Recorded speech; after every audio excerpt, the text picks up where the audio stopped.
Olá, torcedores do Esquadrão de Aço. Sejam bem-vindos ao canal Bahia Fute News, o seu ponto de encontro para todas as novidades e análises sobre o nosso amado Bahia. Recentemente, o Bahia recebeu muitos elogios em uma projeção feita por comentaristas esportivos, destacando-se como uma das equipes mais promissoras do futebol brasileiro. Com um planejamento estratégico robusto e investimentos significativos em infraestrutura e formação de atletas, o Bahia tem se consolidado não apenas como um forte competidor nas competições nacionais, mas também como uma referência em gestão esportiva. O Bahia, na verdade, tem os mesmos 14 pontos do Flamengo, né? E é também uma equipe interessante para ser analisada, né? Então, por isso que a gente traz para a tela também, Celso, o Bahia nesse momento.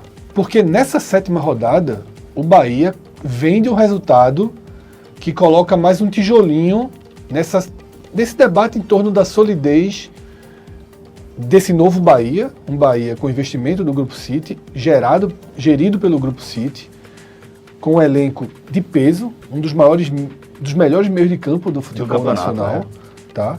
Com um treinador experiente, que foi campeão brasileiro pelo Flamengo, né, Rogério Ceni, e o Bahia suportou o Atlético Mineiro na Arena MRV muito bem.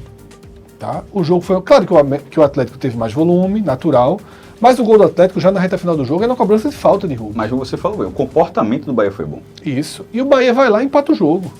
Golaço de Ademir. Então, é importante a gente entender que o Bahia pode ficar ali por cima. O histórico do clube é de... Quando consegue uma boa largada, ela dura muito pouco. A gente tem aí na tela, né? O Bahia em 2013... conseguiu ser quarto ali na 10ª e 11ª rodada. Em 2014 foi quarto até a 4ª rodada. Em 2021 estendeu o bom momento até a 6ª. Chegou a ser segundo, terceiro e conseguiu estender, segurar no G4 só até a 6ª rodada. Cruzamos esse primeiro muro do Bahia.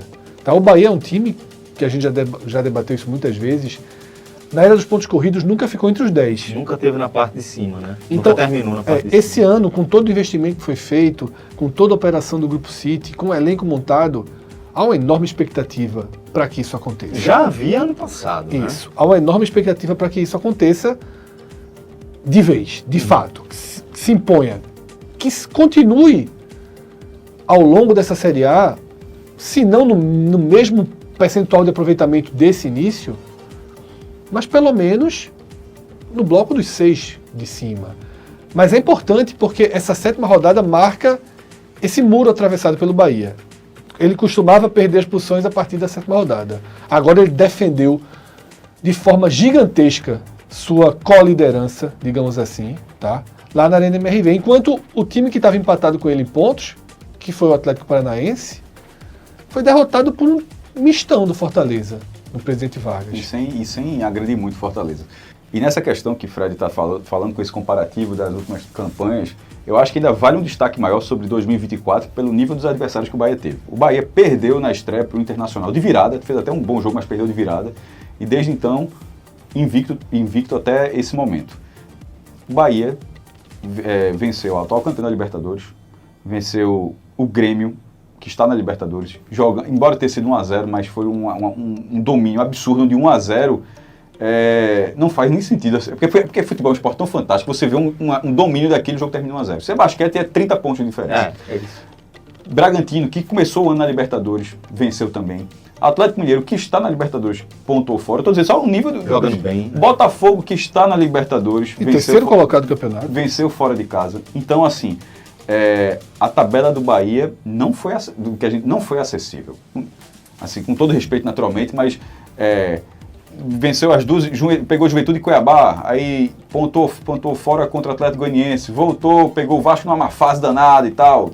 Pegou os postulantes aí. E o empate que ele teve com o Vitória, que hoje, nesse momento, era o único ponto, até essa gravação, era o único ponto do Vitória, mas querendo ou não, tem um contexto de rivalidade no jogo do Barradão, e ainda assim, era um jogo no qual os 2 jogos anteriores no ano o Vitória havia vencido bem o Bahia no Barradão, abriu 2-0 nesse jogo e o Bahia vai lá e na qualidade técnica conseguiu arrumar um ponto. Então ainda que você...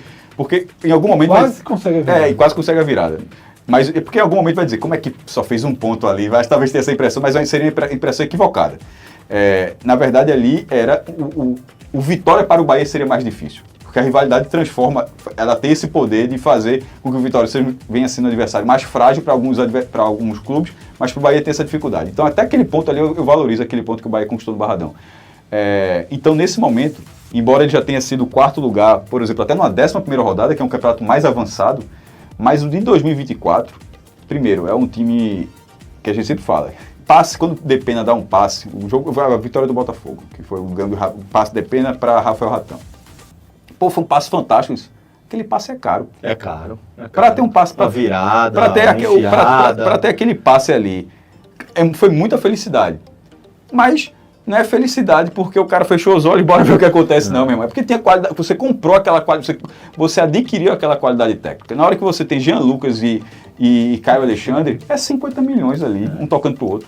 25 para um, 25 para um. Assim, aí, então, a gente é muito curioso, coisa de assistir as transmissões do Premier. Quase toda transmissão alguém fala, um dos melhores meio-campos do Brasil. E se em algum momento da história era fazendo média, que de vez em quando tem um pouco disso, dessa vez eu não acho que seja não. O cara tá se dizendo algo que de fato é. O meio-campo do Bahia, é um dos melhores mercados, um dos melhores quartetos do Brasil. Em Salvador, há uma dúvida muito grande se a janela só vai entrar vento. Tá? Tem um lateral. Tu gostaste dessa? Gostei. Tem um lateral esquerdo contratado, né? Que está já a caminho. Mas quando abrir a janela, não há uma perspectiva. Talvez a campanha. Exatamente. Não há uma expectativa de um novo ciclo de altos investimentos. Mas era esse ponto que eu ia trazer. Se chegar na janela. A campanha se impõe, né, velho? Em segundo, em terceiro, a 2 pontos, a 3 pontos, como é o nome do teu amigo lá, que disse que o Flamengo se virá em sexta campeão? Marcos Castro. Tu vai dizer, Marcos Castro, me desculpe, mas vou fazer meu investimento aqui. Não sei se ele pensaria isso, não, sinceramente. Mas tudo bem. Vou fazer meu investimento aqui para disputar esse título. Eu acho que isso tende muito essa perspectiva do Bahia não fazer um novo ciclo de um grande aporte financeiro de investimento. Quando chegar a janela, se o time continuar nessa zona, não é nem entre os 6, é de fato nessa área mais aguda, de ser segundo, ser terceiro, ser primeiro, dar 3 pontos. Foi o Fortaleza de 21, né? Com um recurso muito menor, ficou ali no final, terminou ali. Então o Bahia tem oportunidades, Celso, você precisa entender. Porque às vezes você faz todo esse investimento que o Bahia fez e poderia estar em 10º. Isso. Deu azar naquele jogo. O Vasco, pô. Deu azar. No jogo do Fluminense não fez a virada. E assim vai. Não empatou com Vitória. Depende, errou o passe. Exato. Você tem ali detalhes do jogo que nem vão muito pela atuação, que fogem 1, 2, 3, 5 pontos. Então você aproveita que o seu investimento gerou resultado. Eu sou dessa linha também. E nesse caso, não seria, melhor dizendo, um ato de responsabilidade. A gente já até citou no outro vídeo de um diretor abnegado, o paga que a torcida... Compra que a torcida paga. Traz que a torcida paga. Traz que a torcida paga. Não seria algo desse tipo. Precisa mais, né? Então... Justamente, não seria essa questão. Sob contrato... Sob contrato, o Bahia tem mais de 1 bilhão, que é o que sempre se confunde, não é que vão colocar isso. Isso é o mínimo garantido, mas quem comprou, o cara não comprou e determinou, gastei o mínimo, agora é qualquer coisa. O cara, ele vai continuar querendo gerir aqui, sobretudo dando certo, que é o que vai nessa linha. Isso. Se tá dando certo, meu irmão, vou botar mais, não quero mais não. A gente debate muito... Enjoei do Bahia. A gente debate muito aproveitar a janela para trazer reforços, corrigir erros de desespero, mas tem outro lado. Qualificar, né? Que é assim, meu amigo, deu tudo certo. O resultado tá vindo. Se a gente melhorar isso aqui... Se a gente trazer um cara aqui, que também ninguém tá falando de trazer 5. É trazer 1, 2... Ter a tranquilidade de não perder, a coisa que não aconteceu também, né? Exatamente, não vai perder ninguém. Provavelmente não. Você vai trazer aqui, ó, o cara que jogou muito na Copa América aí, destacou, você traz aqui o cara, ó. Vamos resolver, vamos encarar, porque até aqui a resposta é muito boa. Rogério Senhor, City, um ponto assim, só mais um ponto aqui para ajeitar. E o Rogério é de abraçar essas causas, né?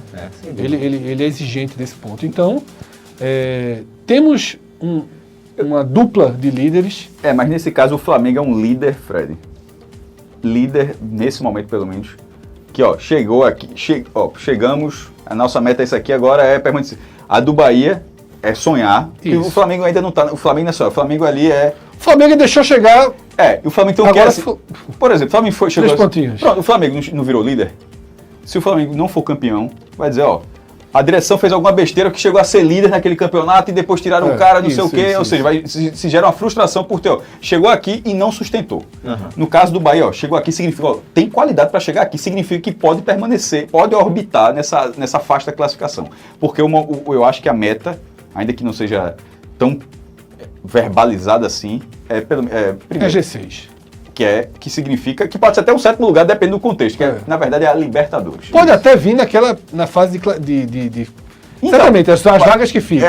Pode ser sétimo, de repente o campeão da Libertadores vai ali, ampliou a lista, volta à Libertadores. Um brasileiro ser campeão da Sul, aquele contexto todos os anos. O G6 é porque você não depende de nada, se fosse G6 você já está na Libertadores, mas pode ser um pouquinho a mais. O Fortaleza de 22 foi em 8º lugar. Isso. E pela regra, ainda não aconteceu no Brasil não, mas pode ir até o 9º.